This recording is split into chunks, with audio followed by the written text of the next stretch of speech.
friends, welcome back to Food Prep Guide. We're out in the garden today. It is the end of August. We are, the end of July, almost August. And even though it is extremely hot outside, it is already time to be thinking about that fall and winter garden.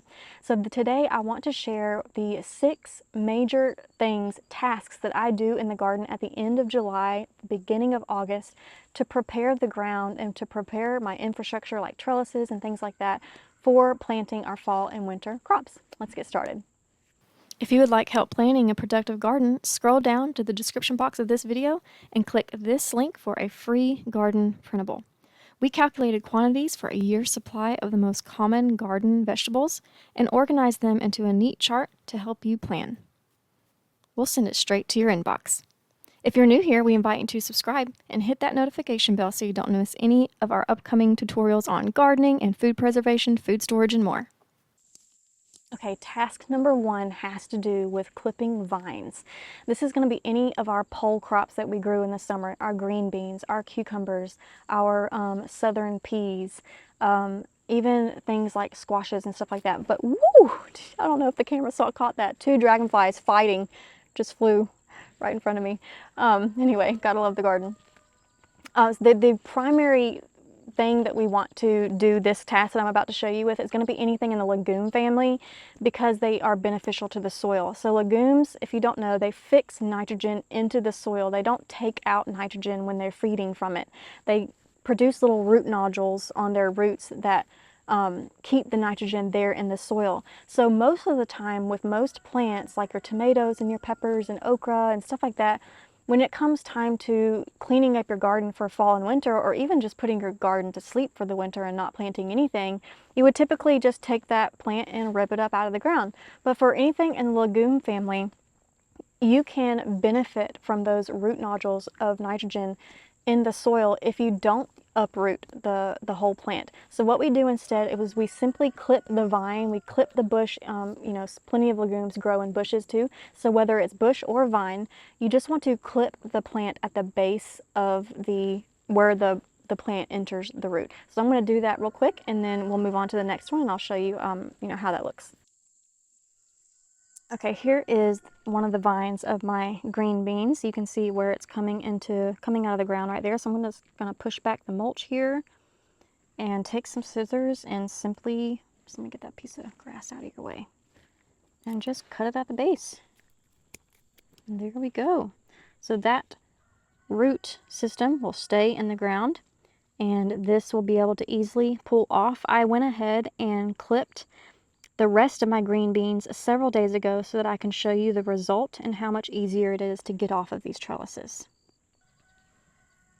Here are the rest of my green bean vines, and like I said several days ago, I went ahead and clipped just like I showed you, and this is what happens. It all just starts to die, of course. But one thing about cleaning off trellises, if you have any kind of poling crop, it can be really hard to pull off live plants from it because they are clinging so tightly and they're so interwound between all of these trellises. It can be very hard to clean them off. But now everything is soaking wet because we just had a very heavy rain, so this is kind of counterproductive to what I'm trying to show you, because typically when the plant dies, it gets really brown and crinkly. It completely dries out. And when it has dried out, that's when it's very easy to pull off. But like I said, we just got a very heavy rain, but things just pull off a lot easier when they're dead. And it's just, not only are we allowing that nitrogen to stay into the soil to help us in the fall and winter garden, but we're making our jobs easier for cleaning up these trellises too. Okay, let's move on to step number 2, or task number 2 that I do to prepare for the fall and winter garden. Task number 2 is going to be force ripening whatever tomatoes are left. Whatever tomatoes are still producing fruit, but maybe they're still green, but it's the time of year when I really need the space is more important than tomatoes because my freezer is already full of tomatoes at this point. So the way that you can force ripen tomatoes, I'm just going to show you real quick, but we do have a video dedicated to force ripening tomatoes, and I will link that in the description box below for you, and we will go into much more detail on when, how, and why to force ripen your tomatoes in that video. So all you do to force ripen tomatoes, here is a cluster of brandy boys right here, and as you can see, they're completely green, no signs of blushing yet, but all you need to do is push away any mulch from the base of the plant, as I have already done here, and then just take a shovel or some kind of pointy object and just chop up the roots around that tomato. And within 2 to 3 days, you will have blushing on these tomatoes, and at the point of blushing, you can go ahead and pick them and take them inside. Okay, if that previous task freaked you out a little, you're like, no, I want more tomatoes. I don't want to kill off my tomatoes. I hear you. Task number 4 is how we're gonna, no, task number 3 is how we are going to kind of counteract that. So yes, we force ripened our tomatoes. In case I didn't mention it, when you do chop up those roots, the plant will die. So you definitely don't want to do that unless you are done with that tomato plant. But preparing for the fall and winter garden, if you live in the South, I am in zone 7B. Technically, with the latest changes in 2023, I'm in zone 8A now. And we can grow tomatoes all the way through until our first frost date, the 3rd week of October. So if we can get a jump start on our tomato growth, then we can still get a second round of tomatoes. Now, it's going to be too late in the season to start tomatoes from seed and still get fruit in time before that first frost, but this is the way that we can go ahead and get a jump start on our tomatoes. So the task number 3 to prepare for the fall and winter garden is cloning our existing tomato plants to get a second round. Again, this is a topic that we have a very detailed step-by-step video on how to clone tomatoes. So I will link that in the description box below. Just really briefly, all you do is basically take the sucker from your existing tomato plants. And in that video, I will give you a close-up and explain what a sucker is, what it looks like, what you're looking for. But you just cut off that sucker and put them in a container of water. I'm going to pick up this container in just a minute and show you where I just took this from. But I have all of these tomato plants that I pulled suckers from about a week ago. You see that white right there? That is roots. There's more here. Turn that a little bit so you can see it better. And this is what we're doing. We're basically rooting a branch from our existing tomato vines. They might even have flowers. Look at that. There's some blooms right there. And it has only been a week that I did this, and it's already getting roots. I'm going to continue keeping these in this bucket of water. Let me show you what I have here. Here's my huge bucket of water. Bucket of water here. My shade cloth just fell in front of my face. But I have approximately 15 tomato suckers that are in this bucket right here.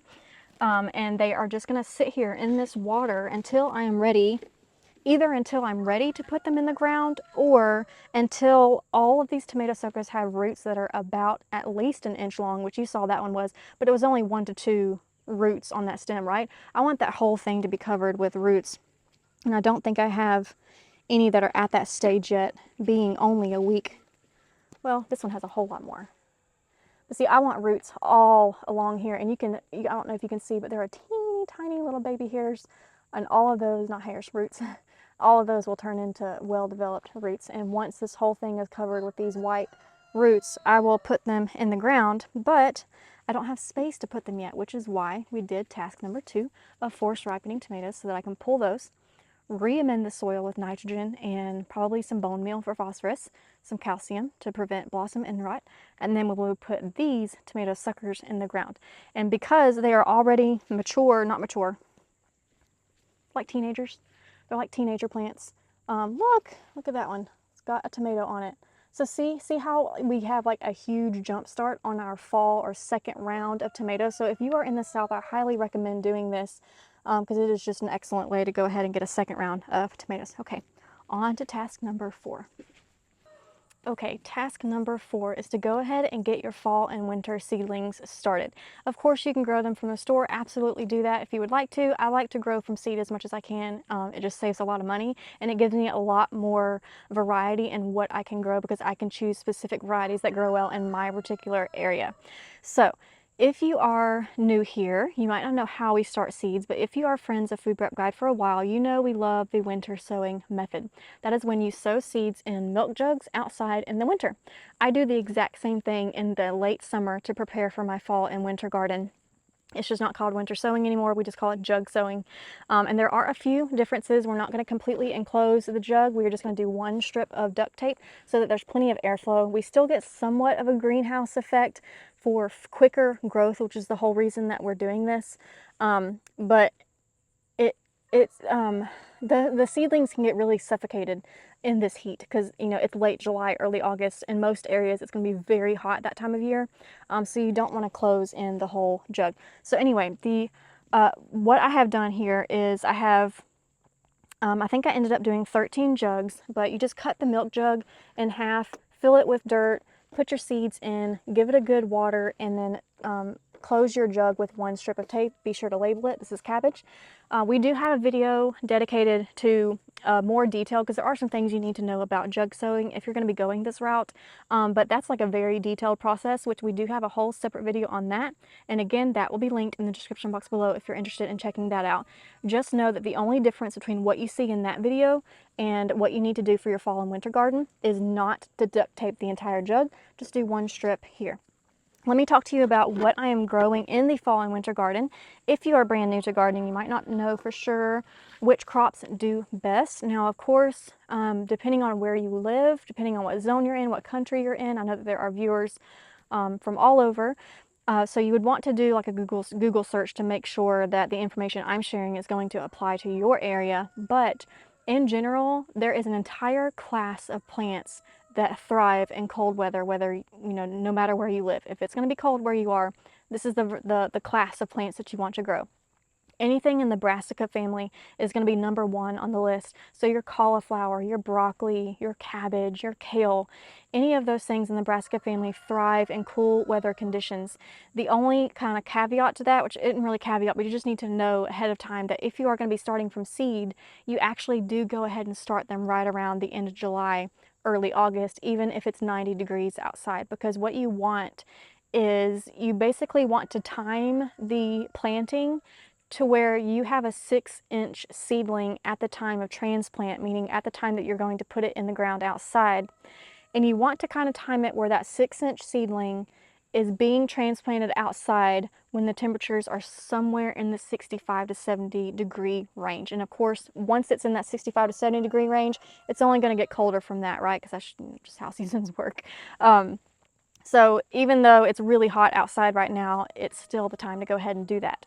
So the broccoli, cabbage, I'm looking at all my jugs here. I have, celery is another really good one.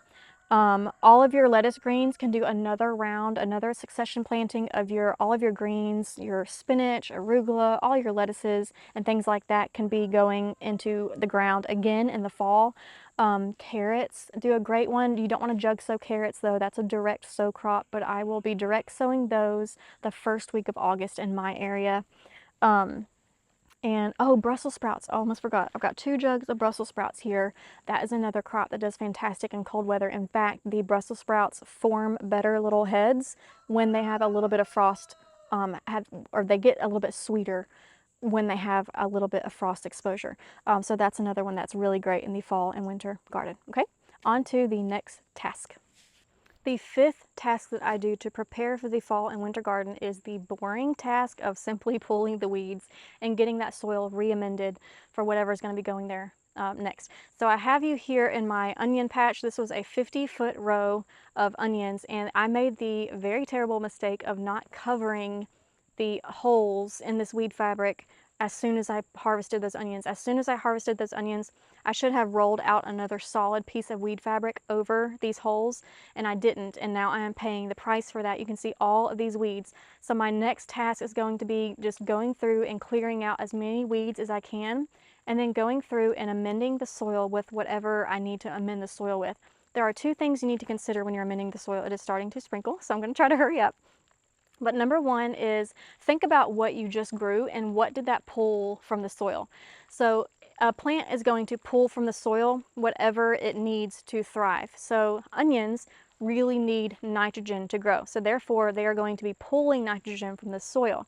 So before I plant anything, I'm going to want to put nitrogen back into the soil. So that's point number 1.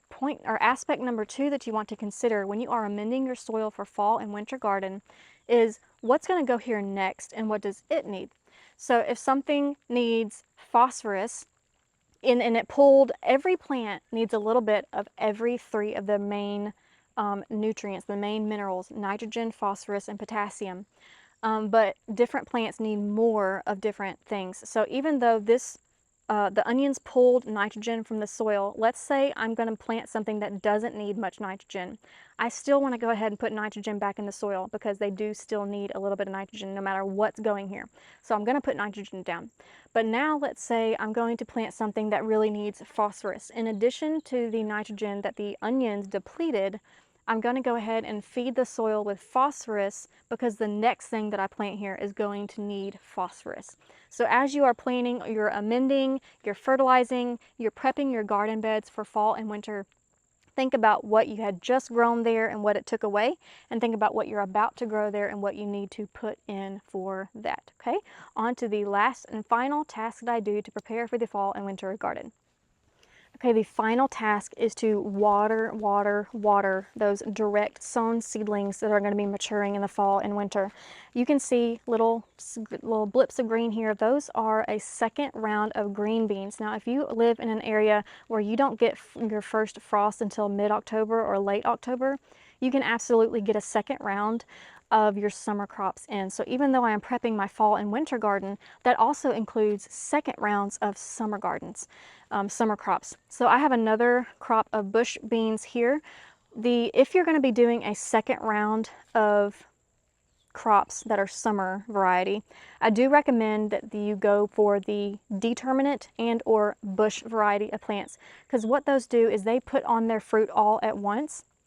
And we're going to be up against the clock, right? We're going to be up against the clock with that first frost that's going to be coming in on us.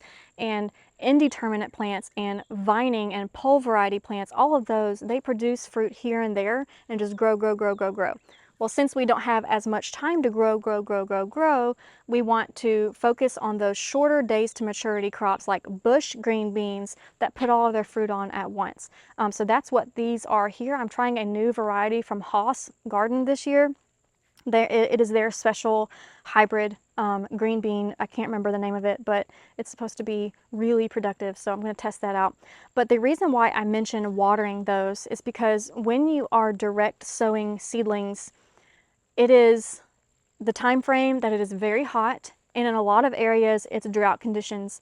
And I don't know about y'all, but I have a tendency to get a little bit lazy in the late summer garden when it is like 100 degrees outside, and I really lose track of watering. I do have a drip irrigation system, so this year it's not as much of an issue, but this is the first year I've ever had a drip irrigation system, and it just gets to the point where when it's 90 degrees outside, 100 degrees outside for weeks on end, I'm not out here watering like I should. And yes, my garden does get impacted by that. But since I have that tendency to not want to be out here when it's super duper hot, I have a tendency to forget that I have new seedlings, and new seedlings need a constant supply of water, not waterlogged, but a good constant steady supply of water to sprout. So the fall and winter garden, whether it's a fall crop, a cold crop, or your second round of summer crops, you need to be out here watering in those really hot conditions so that you can get a good start on that crop. Okay, it is now raining pretty good now, so I'm going to go ahead and wrap this up. I hope that was helpful to y'all, and we will see you next time. Bye.